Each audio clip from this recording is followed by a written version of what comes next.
छत्रपती संभाजीनगरच्या वाळूज बजाजनगरमध्ये उद्योगपती लड्डांच्या घरावर मोठा दरोडा। 6 दरोडेखोरांनी 8 किलो सोनं आणि 40 किलो चांदीवर डल्ला मारल्याची प्राथमिक माहिती। शिर्डीमध्ये आलेल्या गुजरातमधील एका व्यापाऱ्यानं 3.25 कोटी रुपयांचं 3.5 किलो सोनं आणि 4 लाख रुपये चोरले। तसेच 4 लाख रुपये चोरीला आपल्याच ड्रायव्हरनंही चोरी केल्याचा व्यापाऱ्याचा आरोप। गुन्हा दाखल। तुळजाभवानी मंदिरात 6 महिन्यात 12 पुजाऱ्यांवर मंदिर बंदीची कारवाई। गैरवर्तन करणाऱ्या पुजाऱ्यांवरती देऊळ कवायत कायद्यानुसार कारवाई। गर्दीच्या वेळी दर्शन रांगेत घुसखोरी केलेल्यांवरही कारवाई। जैन मंदिराच्या उर्वरित बांधकामाचं नुकसान होऊ नये म्हणून छत बांधू देण्याच्या मागणीबाबत याचिका। मात्र उच्च न्यायालयाचा मंदिर ट्रस्टला दिलासा देण्यास नकार। बांधकाम जैसे थे या स्थितीत ठेवण्याचे आदेश।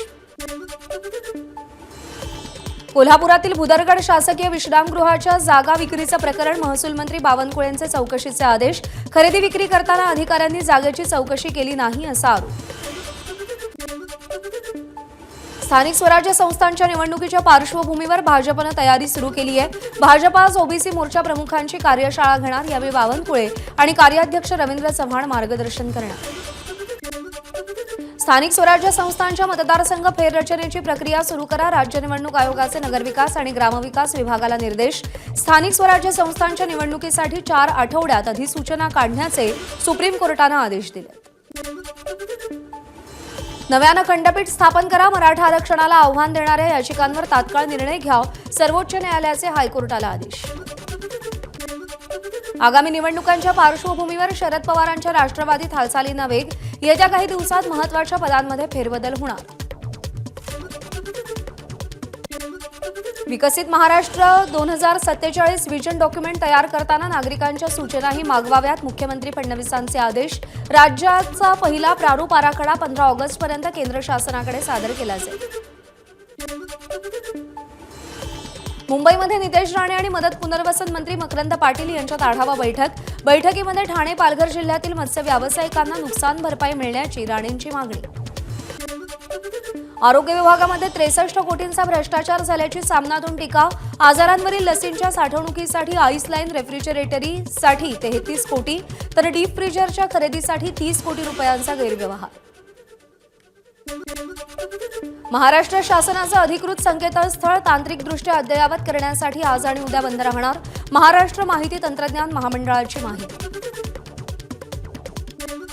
पुरंदर किल्ल्यावरील माची आणि संभाजी महाराजांच्या जन्मवाड्याची लवकरच पुनर्बांधणी। लष्कराशी चर्चा करून सकारात्मक निर्णय घेणार असल्याची आशिष शेलार यांची ग्वाही। आयटीआय प्रवेश प्रक्रियेचं वेळापत्रक जाहीर। विविध शाखांसाठी आजपासून प्रवेश प्रक्रियेला सुरुवात। राज्यातील एकूण 1.5 लाख जागा प्रवेशासाठी उपलब्ध। यंदाच्या वर्षाखेरीस घोडबंदर मार्गावरील मेट्रो प्रकल्पाची चाचणी करण्यात येईल। त्यामुळे घोडबंदर मार्गावरची वाहतूक कोंडी कमी होऊन नागरिकांना दिलासा मिळेल। उपमुख्यमंत्री शिंदेंची माहिती। मुंबईतील अंधेरी पूर्व व पश्चिमेला जोडणारा गोखले पूल तब्बल 2.5 वर्षांनंतर वाहतुकीसाठी खुला। पुलावरून लवकरच बेस्ट बस धावणार असल्यानं रहिवाशांना दिलासा। तिकिटात दरवाढ केल्यानं बेस्टला फटका। बेस्टच्या प्रवाशांची संख्या 31 लाखावरून 23 लाखांवर। तब्बल 8 लाख प्रवासी घटले। त्यामुळे तिकीट दरवाढीनं फायदा झाला की तोटा असा प्रश्न। ऑनलाईन तिकीट खरेदीला मेट्रो प्रवाशांची सर्वाधिक पसंती। एनसीएमसी कार्ड आणि व्हॉट्सअपवरून होत असलेल्या तिकीट विक्रीतून पुणे मेट्रोला मागच्या 4 महिन्यात 10 कोटीहून अधिकचं उत्पन्न। मागच्या 4 महिन्यात पुण्यातील 3.25 लाख बेशिस्त वाहन चालकांवर कारवाई। गेल्या वर्षीच्या तुलनेत कारवाईमध्ये 5 पटीनं वाढ। विरुद्ध दिशेनं ट्रिपल सीट मद्यप्राशन करून वाहन चालवणाऱ्यांवर कारवाई। 2008 सालच्या खंडणी प्रकरणातून अरुण गवळीची निर्दोष सुटका। मात्र शिवसेना नेते कमलाकर जामसांडेकर हत्या प्रकरणी जन्मठेपेची शिक्षा भोगत असल्यानं गवळीला कारागृहातच राहावं लागेल। खंडणी प्रकरणी विशेष न्यायालयाकडून व्यावसायिक रियाज भाटींची निर्दोष मुक्तता। साक्षीदारांचे जबाब अस्पष्ट आणि ऐकीव असल्याचं न्यायालयाचं निरीक्षण। हातात तलवार घेऊन नृत्य केल्याप्रकरणी ठाकरेंच्या शिवसेनेचे मेहकर विधानसभेचे आमदार सिद्धार्थ खरात यांच्यावर गुन्हा दाखल। पोलिसांनी स्वतः फिर्यादी होत गुन्हा दाखल केलाय। नाशिकमध्ये सलग दुसऱ्या दिवशी सिटीलिंक बसचा अपघात। गाडीवरून नियंत्रण सुटल्यानं बस उड्डाणपुलावरील भिंतीवर धडकली। चालक गंभीर जखमी। ठाण्याजवळ लोकल कॉन्क्रीटच्या फाउलिंग मार्कला जाऊन धडकली. रात्री 10:30च्या सुमारास हा अपघात झालाय. घातपाताचा प्रयत्न असावा असा रेल्वे पोलिसांना संशय. पुणे विमानतळावरून 10 कोटींचा हायड्रोपोनिक गांजा जप्त. बँकॉकमधून आलेल्या दोघांना पोलिसांनी ताब्यात घेतलं. महसूल आणि गुप्तचर विभागाची कारवाई. चाकण एमआयडीसीत कामावर जाणाऱ्या महिलेवर लैंगिक अत्याचार. आरोपीला 24 तासात बेड्या. आरोपी प्रकाश बांगरे हा अहिल्यानगरचा रहिवासी.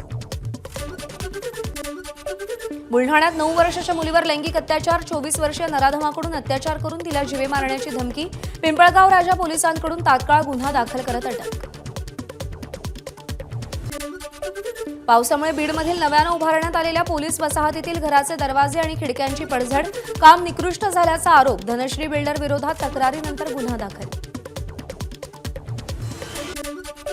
नाशिक जिल्हा बँकेच्या प्रशासकपदी संतोष बिडवेंची नियुक्ती. नवीन प्रशासकासमोर थकीत कर्ज वसूल करणाऱ्यांचं मोठं आवाहन. राज्यामध्ये सर्व प्रमुख धरणांमध्ये केवळ 28% पाणीसाठा शिल्लक. मर्यादित पाणीसाठ्यामुळे चिंतेत वाढ. तर भविष्यात पाणी समस्या निर्माण होण्याची शक्यता. मुंबई, ठाणे, पालघरमध्ये उद्या वादळी वाऱ्यांसह पावसाची शक्यता. हवामान विभागानं अंदाज व्यक्त केला. नागरिकांना सतर्कतेचा इशारा. एबीपी माझा, उघडा डोळे बघा नीट.